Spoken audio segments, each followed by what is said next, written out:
Assalamualaikum warahmatullahi wabarakatuh. Ketemu lagi dengan Kak Putri. Nah, baca buku lagi nih dari seri Ilmuwan Muslim Terhebat. Nah, ini. Oke, sekarang apa ya? Wah, oke adik-adik, kita mulai ya. Petualangan hebat Ibnu Batuta, sang penjelajah dunia, ditulis oleh Asri Wulantini. Nama asli Ibnu Batuta adalah Muhammad bin Abdullah Al-Lawati At-Tanji bin Batuta. Dia seorang penjelajah muslim yang dikagumi di dunia.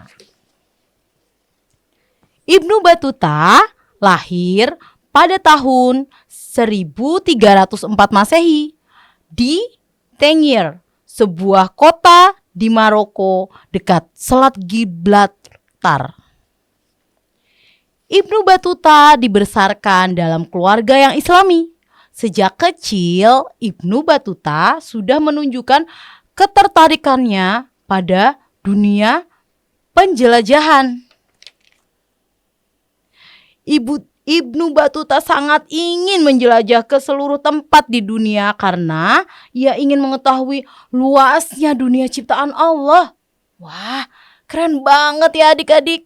Siapa di sini yang mau menjelajah dunia? Nah, gak cuma main-main di Indonesia, tapi main di luar Indonesia ya, ke negara lain ya. Lanjut nih. Hingga pada tahun 1325 Masehi, di usia 21 tahun, Ibnu Batuta meninggalkan kampung halaman dan mulai menjelajah. Tuh. Kita lihat ya. Ibnu Batuta memulai petualangannya dengan mengunjungi terlebih dahulu kota Mekah untuk beribadah haji. Ia melalui teriknya dataran berpasir di Afrika Utara. Wah. Ibnu Batuta melewati Aljazair, Tunisia, Tripoli, Alexandria, Kairo, dan Yerusalem. Dia sempat singgah juga di Damaskus dan Madinah. Ibnu Batuta selalu mengamati tempat-tempat bersejarah. Pharos Lighthouse di Alexandria yang merupakan gedung pencakar langit dengan ketinggian 104 meter. Salah satu keajaiban dunia kala itu. Nah, sempat dikunjunginya. Setelah menunaikan ibadah haji, Ibnu Batuta tidak langsung pulang. Ia memutuskan tinggal di Mekah dan melanjutkan pendidikan. Pada tahun 1326 Masehi, Ibnu Batuta melanjutkan petualangannya ke Irak dan Iran Persia. Pada tahun 1327 Masehi, ia kembali ke Mekah untuk menunaikan haji yang kedua. Nah nih, peta perjalanannya Ibnu Batuta.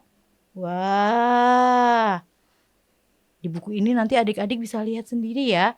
Ibnu Batuta pun melanjutkan perjalanan ke pantai timur Afrika, melewati kota Mogadishu, Somalia, kemudian lanjut ke Kenya dan Tanzania.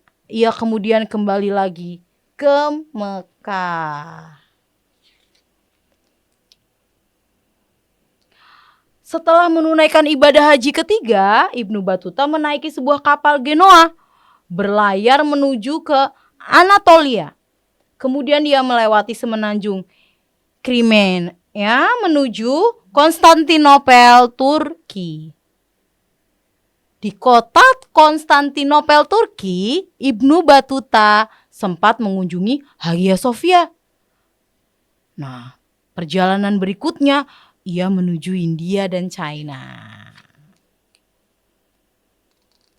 Wah, ternyata seru banget perjalanannya. Keren ya. Jadi pada saat adik-adik membaca buku ini rasanya kita ingin berpetualang. Benar gak? Ya kan? Nah kita lanjut ya. Ibnu Battuta melanjutkan perjalanan melewati kota Kabul, Afghanistan, hingga tiba di Delhi, India pada tahun 1334 Masehi. Ibnu Battuta bekerja sebagai pegawai pengadilan dan duta besar atas perintah Sultan Muhammad bin Tughlaq pada 1341 Masehi. Ia dikirim ke Cina sebagai utusan. Dengan kapalnya Ibnu Battuta melewati Maladewa, Sri Lanka, Bangladesh, Myanmar, Kepulauan Andaman, Aceh, Singapura hingga tiba di Cina pada tahun 1345. Nah, tahun 1346 Ibnu Battuta mulai kembali ke tempat kelahirannya di Maroko. Dia harus menempuh perjalanan darat dan laut sampai hampir 4 tahun. Luar biasa perjalanan Ibnu Battuta ternyata adik-adik untuk menjelajah dunia. Pantes dia disebut sang penjelajah dunia. Mau tahu keseruan ceritanya lanjutannya nih? Adik-adik bisa pinjem ya bukunya di Wonder Home Library yang judulnya Ibnu Battuta Sang Penjelajah Dunia. Oke adik-adik, selamat membaca.